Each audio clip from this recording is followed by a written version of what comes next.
రేవంత్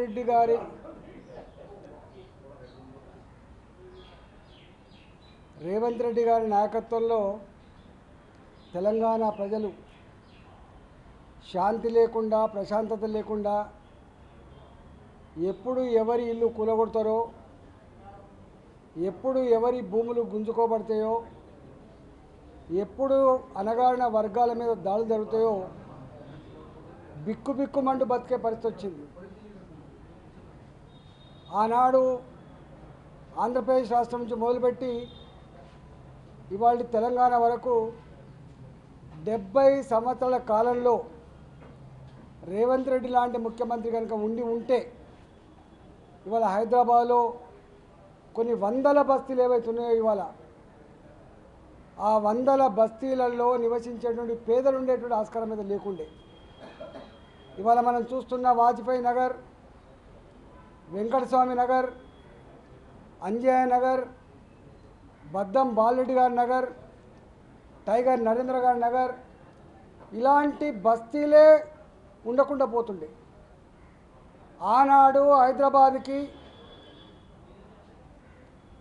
శ్రీకాకుళం, విజయనగరం, కరీంనగరు, ఆదిలాబాద్ నుంచి పొట్ట చేత పట్టుకొని పేదలు జీవనం కోసం వస్తే అసైన్మెంట్ భూములలో, దేవాలయ భూములలో, ప్రభుత్వ భూములలో, ఇవాళ భూదాన భూములలో గుడిసెలు వేసుకుంటే 60 గజాలు 80 గజాలు ఇల్లు కట్టుకొని 40 ఏళ్ళుగా 50 ఏళ్ళుగా ఇవాళ జీవనం కొనసాగిస్తున్నారు. అట్లాంటి స్థితి ఇవాళ లేకుండా పోయింది.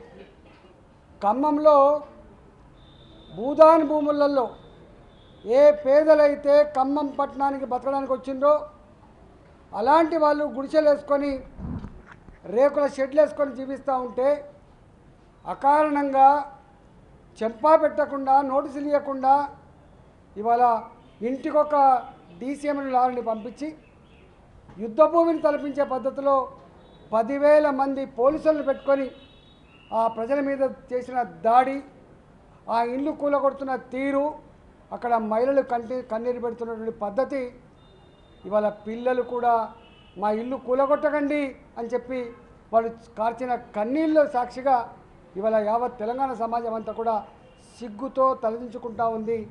గీ ప్రభుత్వానికైనా, గీ పార్టీకైనా, గీ ముఖ్యమంత్రినా మనం తీసుకొచ్చుకుంటామని చెప్పి అలా మాట్లాడే పరిస్థితి వచ్చింది. నేను అడుగుతా ఉన్నా, పెద్దవాళ్ళు కోట్లకు పడిగెత్తిన వాళ్ళు భాజపా ప్రభుత్వ మూలల్లో కోర్టులలో మేనేజ్ చేసుకొని తీర్పులు తెచ్చుకొని వేల కోట్ల రూపాయల భూములు ఆక్రమించుకుంటే వాటి మీద మాత్రం చర్యలు ఉండవు. నేను 2007 నుంచి వెళ్ళి ఎల్లమ్మ బండ అని ఉంటుంది కూకటపల్లి పక్కకు, దాదాపు 94 ఎకరాలు, సర్వే నెంబర్ 57, అది ప్రభుత్వపరమైన భూమి. రాజశేఖర రెడ్డి గారు ముఖ్యమంత్రి ఉండగా సేమ్ సర్వే నెంబర్లో అదే భూమిలో 150 మందికి ఇళ్ళ జాగాలు ఇస్తే ఇవాళ అదే సర్వే నెంబర్, అదే ప్రభుత్వపరమైన భూమి ఇవాళ ఇది ప్రైవేటు వ్యక్తికి చెందిందని చెప్పి తీర్పు తెచ్చుకుంటే ఆనాటి ప్రభుత్వం దానికి మళ్ళీ సుప్రీంకోర్టుకు డబుల్ బెంచ్కు పోకుండా మిన్నకుండా ఉంటే ఇవాళ ఈ ప్రభుత్వం 7,000 కోట్ల రూపాయల విలువైనటువంటి ఎల్లమ్మ బండ దాదాపు 125 ఎకరాల భూమిని ఇలా పెద్దవాళ్ళు కబ్జా పెట్టుకుంటా అంటే చోద్యం చూస్తున్న ప్రభుత్వం మాత్రం నోరు లేని, దిక్కులేని, బిక్కుమంటూ పట్టుకునేటువంటి 60 గజాలు 80 గజాల ఇల్లు కట్టుకునేటువంటి పేదల ఈ గూడు మాత్రం ఇలా కూల్చేసి పేదల కన్నీళ్ళని చవిచూస్తున్న ప్రభుత్వంగా ఇలా చూస్తూ ఉన్నాం. అదేవిధంగా మూసీ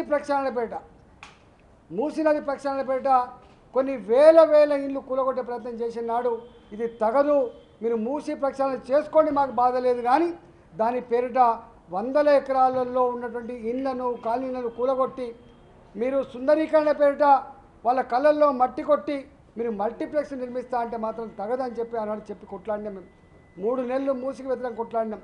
ఇవాళ ఫేజ్ 1 పేరిట మీరు మూసీ నదిలో కొబ్బరి నీళ్ళు లాంటి నీళ్ళు పాలించండి, మాకు బాధ లేదు, మూసీ నదిని ప్రక్షాళన చేయండి, మరి బాధ లేదు, కానీ దాని ప్రక్షాళన పేరిట ఇవాళ మధుకర్ అపార్ట్మెంట్స్ ఏవైతే ఉన్నాయో ఆ రిడ్జ్ ఏదైతే ఉందో 500 కుటుంబాలు నివసించేటువంటి అపార్ట్మెంట్లన్నీ కూడా ఇవాళ మీ ఆఫీసర్లు పోయి కూలగొడతామంటే అక్కడ పిల్లలు మాట్లాడుతున్న మాటలు కావచ్చు, మహిళలు పెడుతున్న శాపనార్థాలు కావచ్చు, అక్కడి ప్రజలకు బాధపడుతున్న తీరు కావచ్చు మీకు కనపడలేదని చెప్పి అడుగుతా ఉన్నాం. మొన్ననే కేంద్ర ప్రభుత్వం మీకు జాగా కావాలంటే మిలిటరీ జాగా ఇచ్చింది. ఇవాళ గాంధీ పార్కును బ్రహ్మాండ నిర్మించుకోండి బాధ లేదు, కానీ 500 పైచలకు ఇళ్లను కూలగొట్టి మీరు వాళ్ళని రోడ్ల మీద వేసి కంపెన్సేషన్ పేరిట బుకాయించి ఇవాళ వాళ్ళ కన్నీళ్ళు చూసే ప్రయత్నం చేస్తే ఖబర్దార్ అని చెప్పి హెచ్చరిస్తూ ఉన్నాం. ఇవాళ 2 సంవత్సరాలు దాటిపోయింది ప్రభుత్వం వచ్చి. ఆనాడు నుంచి ఈనాడు వరకు కూడా పేదలకు గుంట భూమి ఇచ్చుడు దేవుడెరుగు, పేదలకు డబుల్ బెడ్రూమ్ ఇచ్చుడు దేవుడెరుగు, కానీ పేదల ఇళ్ళు కూలగొట్టి పేదల బతుకులతో చెలగాటమాడుతున్నటువంటి కాంగ్రెస్ ప్రభుత్వంగా ఇవాళ రికార్డు ఎక్కుతూ ఉంది. నేను ఇవాళ తీవ్రంగా ఖండిస్తూ ఉన్నా.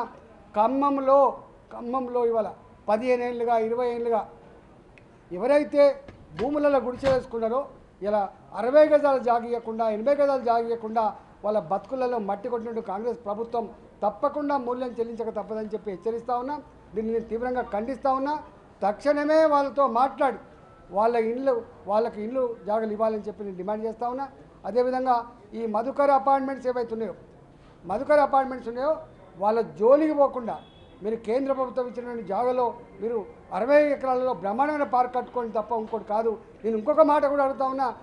పేద పిల్లలు చదువుకునేటువంటి ఇంజనీరింగ్ కానీ, ఫార్మసీ కానీ, ఎంకామ్ కానీ, ఎంసీఏ కానీ ఫీజు రియంబర్స్మెంట్ ఇవ్వకుండా 5 సంవత్సరాల కాలంలో దాదాపు 10,000 కోట్లు ఇవ్వకుండా వాళ్ళ జీవితాలతో చెలగాటమాడుతున్న మీరు, లక్షల కుటుంబాలకి ఇలా వేదన మిలిచిన మీరు ఇవాళ 5,000 కోట్లు పెట్టి మీరు గాంధీ పార్క్ నిర్మాణానికి ఒడిగడుతున్నారంటే మీరు ఏం ఆలోచిస్తున్నారో అర్థం కావాలి. ఆ దవాఖానాల్లో మందులు లేవు, రిటైర్డ్ ఎంప్లాయీస్కి ఇవాళ వాళ్ళకి రిటైర్మెంట్ బెనిఫిట్స్ లేవు. ఇవాళ వాళ్ళు దాచుకున్నటువంటి ఎంప్లాయీస్ యొక్క ఫండ్ నుంచి డబ్బులు తీసుకుందామంటే వాళ్ళకి డబ్బులు లేవు. ఇవాళ స్కాలర్షిప్లు లేవు, హాస్టల్లో డైట్ ఛార్జీలు లేవు.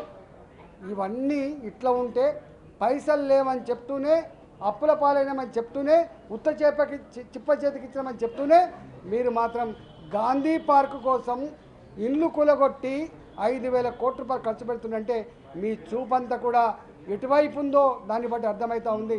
దీనికి తప్పకుండా మూల్యం చెల్లించక తప్పదని చెప్పి హెచ్చరిస్తూ ఉన్నాం.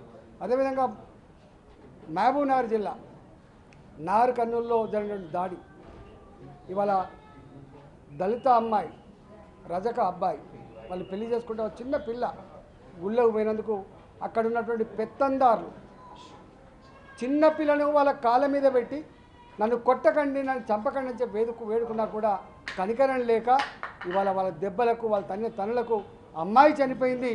ఇలా వాళ్ళు కూడా తీవ్ర గాయాలతో ఉన్నారు. ఇలాంటి సంఘటనలు ప్రతి నిత్యం కొనసాగుతూ ఉన్నాయి. మీరు అనుకుంటున్నారు ఎవరు కూడా నన్ను ఏం చేయలేనని చెప్పి. తప్పకుండా ఇలాంటి ప్రభుత్వానికి సందర్భం వచ్చినప్పుడు ఏం చేయాలనో, ఎట్లా తీర్పు చెప్పానో తప్పకుండా తీర్పు చెప్తారని చెప్పి హెచ్చరిస్తూ ఉన్నాం. ఇవాళ లా అండ్ ఆర్డర్ చక్కగా లేదు, పేదల బతుకులకు భరోసా లేకుండా పోయింది, పేదల గుడిసెలకు భరోసా లేకుండా పోయింది. ఇలాంటి అన్నీ కూడా ఇవాళ రాహుల్ గాంధీ మాట్లాడితే ఇలా పేదల గురించి, ధర్మం గురించి, చట్టం గురించి, న్యాయం గురించి మాట్లాడుతూ ఉంటాడు. కానీ నీ పార్టీ అధికారంలో ఉన్న తెలంగాణ రాష్ట్రంలో ఏం జరుగుతుందో మీరు చూడండి. దాన్ని ఎందుకు నిలువరించే ప్రయత్నం చేస్తలేరో అడగండి. ఇవాళ రేవంత్ రెడ్డి సర్కారు చేస్తున్నటువంటి ఆగడాలు ఏవైతున్నాయో, చేస్తున్న దుర్మార్గాలు ఏవైతున్నాయో ఆపే ప్రయత్నం కనుక చేయకపోతే నీ పార్టీని తెలంగాణ ప్రజలు భూస్థాపితం చేస్తారని చెప్పి హెచ్చరిస్తా ఉన్నారు. సార్, ఇప్పుడు కేంద్రం నుంచి నిధులు ఇచ్చారు, భూములు ఇస్తున్నారు ఈ ప్రాజెక్టులకు సంబంధించి. అప్పుడు ఈ సామాన్య ప్రజలకు ఇబ్బందులు జరిగినటువంటిది వాళ్ళ ప్రాజెక్టులో రిపోర్ట్స్. వీళ్ళు ప్రాజెక్ట్ రిపోర్ట్లలో మేము ఇల్లు కొలగొడుతున్నాం, అపార్ట్మెంట్ కొలగొడుతున్నాం, కాలనీలు కొలగొడుతున్నాం, పేదల భూమి గుంజుకుంటున్నామని చెప్పి ఎవరు చెప్పరు. ఏదో మంచి పని చేస్తామంటే ఇలా మూసి ప్రక్షాళన అది నిజంగానే రసాయనాలతో మురికి కుప్పంగా ఉన్నటువంటిది కాబట్టి దాన్ని బ్రహ్మాండంగా ఏదైనా ఉన్న టెక్నాలజీతో ఆ మూసీ నదిలో కొబ్బరి నీళ్ళ లాంటి నీళ్లు పారిస్తారని పిల్లలు ఈత కొట్టుకునే కొనగా మారుతారని చెప్పి భావిస్తారు. కానీ దాని సుందరీకరణ పేరిట ఇలా 100 ఎకరాలు అక్వైరీ చేసి వేల కుటుంబాల కళ్ళలో మట్టి కొట్టి ఇవాళ మల్టీప్లెక్స్లు కానీ పార్కులు కానీ నిర్మిస్తారని చెప్పి ఎవరు భావించారు. కేంద్రం దృష్టికి తీసుకెళ్తారా సార్? మరి 100% తీసుకుపోతాం. ఎట్టి పరిస్థితుల్లో ప్రజాక్షేత్రాలు తెలుసుకుంటాం, తర్వాత కేంద్రం దృష్టి